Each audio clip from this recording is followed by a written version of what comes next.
For context, my fiance, male 28, and I, female 26, have been together for 3 years. Finances are split till after marriage. We have equally paying jobs. He doesn't pay when we eat out. He doesn't pay for any fixes in our rental apartment, and he doesn't help with furniture and stuff.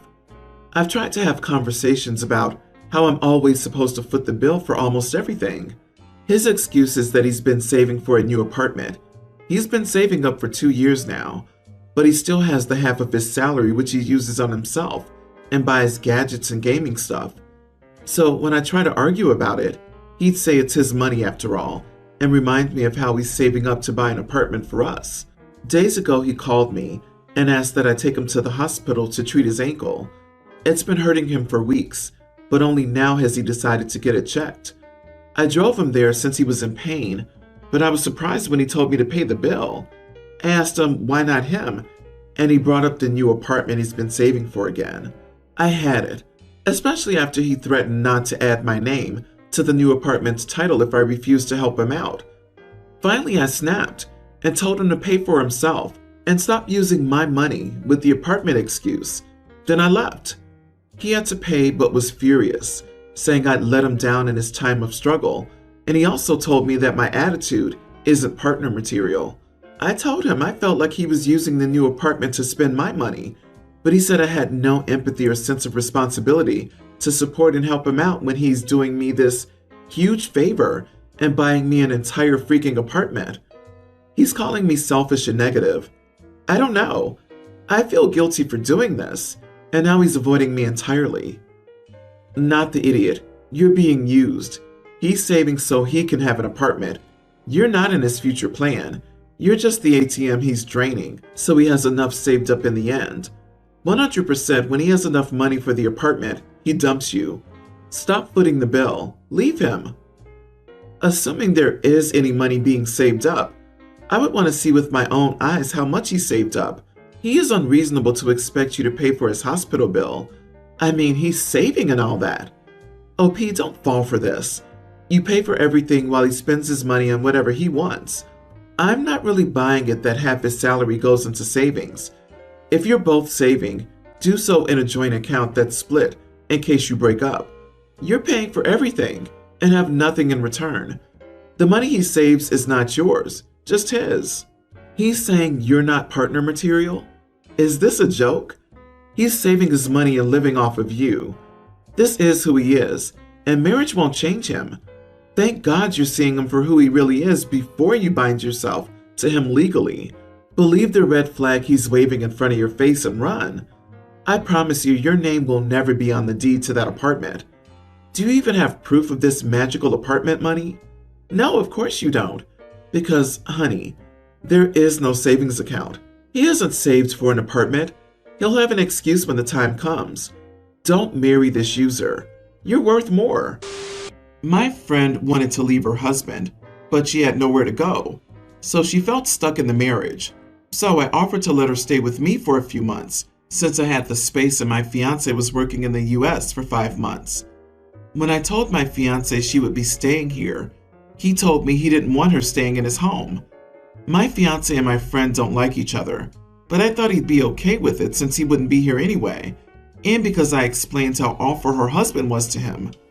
We argued about it multiple times, but I felt I needed to help her in this given situation, so I let her stay even though I knew he didn't want me to. He came home unexpectedly to surprise me and was mad because he found out she's been living here. He was going to tell her to leave but didn't because I started crying and practically begged him not to, but he's still angry at me for going behind his back and letting her live here when he made it clear he didn't want her in our home. He wanted me to tell her she had a week to leave, but I told him I couldn't because she has nowhere else to go, and she only filed for divorce because I said she could stay with me while she saved for her own place. So I feel responsible. Am I the idiot? Edit. My friend publicly yelled at him for taking me for granted when we were at university, which is why he doesn't like her. She doesn't like him because she said he's arrogant, and she still remembers how he used to be when we first started dating. You did what? You are the idiot. You both live there. You asked his opinion. You refused to accept his answer. Then you went behind his back and did what you wanted anyway.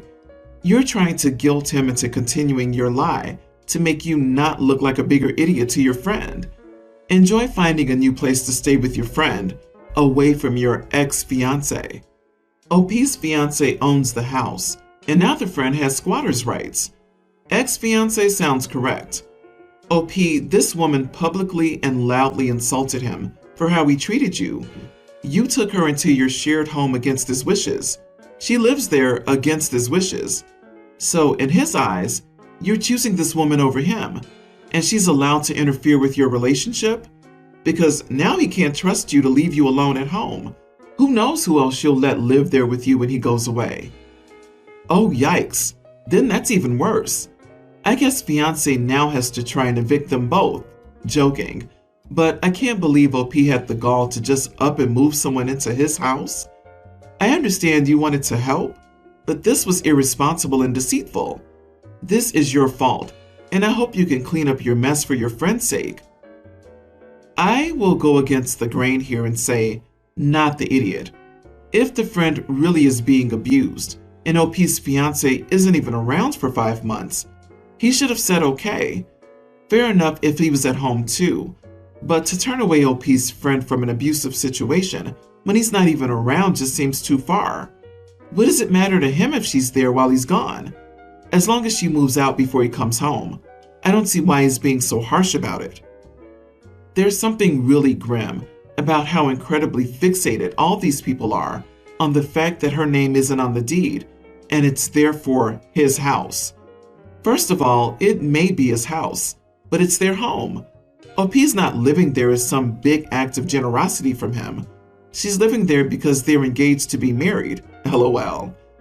I think that OP's actions are understandable and well-intentioned, and people are assigning an insane amount of malice to her, trying to help her friend leave a bad situation. Honestly, if I were OP, I would have been seriously reevaluating my relationship when he refused to help in the first place. My husband, 61, and I, 57 female, have 3 children. Brad, 24, female to male, Dana, 21 female, and Lisa, 19 female. Brad came out to us at 16 as trans. We told him we loved him, asked him how he wanted us to refer to him, and our entire family supported him. He wanted to be our son. Brad, Dana, and Lisa's brother and nephew and grandson to other relatives. Everyone in our family's been nothing but supportive and embraced his identity from day one. His father, my husband, took him to Pride for many years and spent the whole day with him. Recently, Brad wrote a play for a local theater group about his experience as a trans man. He told us we didn't have to attend, but of course we got tickets for opening night for all 4 of us. We were surprised to see 2 characters in the play, Deborah and Irving. Our names are Brenda and Isaac. They're very obviously the parents of the main character. Upon Brad's coming out, they're devastated and use several slurs, and Irving becomes angry about his beautiful girl who wants to mutilate herself. They keep using Brad's dead name and referring to him as their daughter. They try to put Brad into a mental hospital and he leaves home. Those characters are not seen again for the rest of the play. It was billed as an autobiographical account of his life so far. At the end, several people approached us and asked us what made us finally accept our son. Others shot us dirty looks and refused to acknowledge us otherwise. I approached Brad after and asked why he had done this. He tried to deflect and said it was meant to be a story. When I pointed out that it was said to be autobiographical in several places, he replied that I had no idea what it was like to be him growing up and that it was his story to tell. When I was asked about it again, I informed the person that the story was fictional, never happened, and that we had been nothing but supportive of Brad from day one. I later posted publicly on Facebook that Brad's play was fictional, had no basis in actual events, and that we had always loved our son for who he was. Family members who knew the situation have agreed that the play has no basis in reality, and I was right to defend my family. Brad has messaged me demanding I take the post down, saying that the play was not meant to be literal, he didn't even want us to come, and that I was conflating myself with a fictional character, and anybody who knows me knows the truth. I feel embarrassed, but I'm wondering if I'm making too much of this, because nobody who matters believes it. Am I the idiot? Not the idiot. He's intentionally trying to make you and the rest of the family look bad. There was a reason he didn't want you to come, and it was because he knew that everything he was going to present was BS, and you were going to call him out.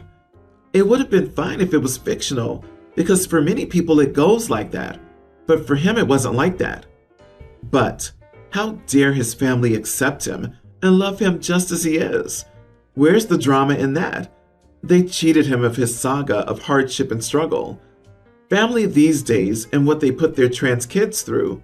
Acceptance, understanding, love. Unbelievable. Exactly. Brad didn't have a hard transition with his family. Instead of valuing his family, he comes off as resentful that he doesn't have dramatic material for his performing art. He knew he was wrong because he told his supportive parents that they didn't need to come see the play.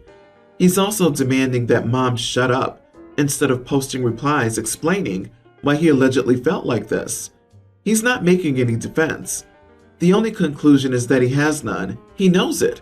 And the behavior you thought was so supportive was actually mean claim is a total lie. Wow. Brad is jealous of other people's trauma and might be feeling the need to prove that he earned the right to be a true trans. I suggest talking to the theater program and talking about this. He's making this look like an autobiography, which it's not. This can seriously affect you and your family on how people in the area view you guys and your reputation. That's not okay to do at all. We got one last really nice warm day, and I said I would take my son and his friends to the pool this morning. When he was texting everyone, he told me one of his friends had a cousin over and asked if we would be able to take her as well. I asked how old the cousin was and if she knew how to swim. He said yes, she's a tween. So I said of course. We get to the house and I meet this cousin, and she's blind. Right away I felt nervous. I was going to have 6 kids with no other adults and me. I've always been a little neurotic about water safety. My son is a great swimmer and so are his friends, but I've never met this girl before, and I don't know if she's a strong swimmer. I was worried that I would constantly be watching her the whole time, and that would mean I wasn't paying enough attention to the other kids. So I decided to take the kids to the park instead. The kids complained, but I said there was a problem at the pool, and they got over it. They have short-term attention spans. The cousin is getting along with the boys, and even though she's a couple of years older, I did text all the parents to let them know where we were for safety. The little girl's aunt just texted me back, asking me what happened to the pool plan. I texted back that I had decided on the park instead. She asked why, and I said 6 kids at the pool is a lot, and the park is less stressful. She asked if I didn't take them to the pool because her niece is blind. I said 6 kids in water with 1 adult is just a lot. She said I was fine with 5, and it seems obvious I just didn't want to watch a blind child in the water. I responded that even if that's true, which, yeah, it is, I just didn't want to admit it. Would that really be so bad? If I'm not comfortable with my ability to keep the kids safe in the water, I shouldn't supervise them in the water. She said if I can't keep kids safe in the water, I'm a bad mom, and that I was being a witch to a tween. I like this girl, she's so sweet, but I get anxious about water safety. Am I being a witch? Should I take them to the pool? 1 adult with 6 kids, 1 blind, does seem like a recipe for disaster. I feel stressed out just imagining it. Not the idiot at all. By the way, acting like a child who's blind and being placed in an unfamiliar environment is a non-issue. It is just stupid. What the heck is that lady's problem? I don't feel comfortable doing this thing, so I didn't do it. Cool. I have twins and keeping an eye on 2 kids is hard enough. I can't imagine 6, and one of them being blind. Like, does she have a cane? Is she fully blind?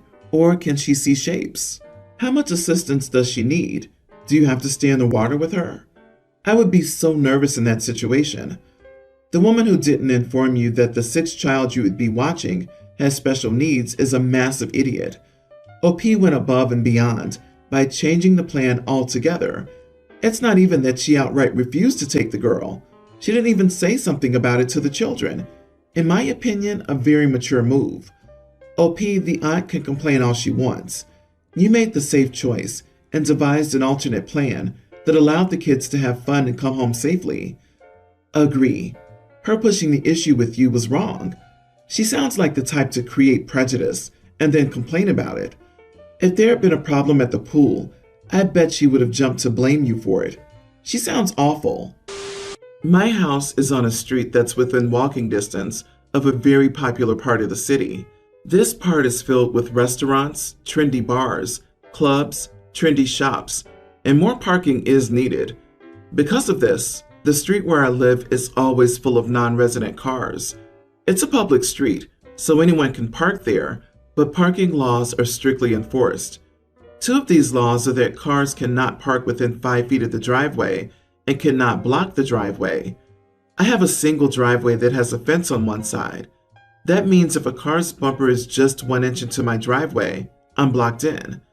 My city doesn't have enough cops to enforce parking laws, so they allow tow companies to tow violators as long as the tow operator takes pics or videos of the violation before they hook up the car. All of this has resulted in 2 companies mass mailing all of the houses in my neighborhood with ads, free calendars, refrigerator magnets, etc. Recently, I was at a dinner party, and the topic of conversation got on to inconsiderate people. I brought up the parking situation and how I've gotten over 3 dozen cars towed and how I'm so popular with the tow companies that they send me handwritten Christmas cards. Half of the room was amused, but the other half was appalled. Some people even got angry at me for having people towed. I pointed out that I don't call unless I'm blocked in and have places to be, like work. They argued that it would have cost me $20 to get a ride to work, but it cost the car owners hundreds of dollars to get their cars out. I argued that I shouldn't have to pay anything extra to get to work, and it wouldn't cost them anything if they had followed the law. Things got heated. I've always thought I was right in these situations, but half of my friends think I'm wrong to the point that some even got angry about it. Am I the idiot? $20 times 3 dozen instances where this has happened? Nope. You shouldn't have to pay $700 to go out just because other people can't follow parking ordinances. The audacity is astounding for someone to tell me that I should pay so I don't inconvenience others who are blocking my property use. If someone actually said this to me, my mouth might hang open in disbelief and confusion for a second. This is completely bonkers. Is it cheaper for you to have your rights ignored than for them to have your rights respected? If they got fined or told it was their problem, what did they expect for blocking someone's driveway like that? Not the idiot. I would do the same. People are quick to claim to be saints when they're not the ones in a moral quandary. I will say that my anxiety would flare up if I felt trapped in a house like that. Have you considered posting a sign at the end of the driveway that not parking 5 feet back will result in towing? It might save you some effort and then some cash.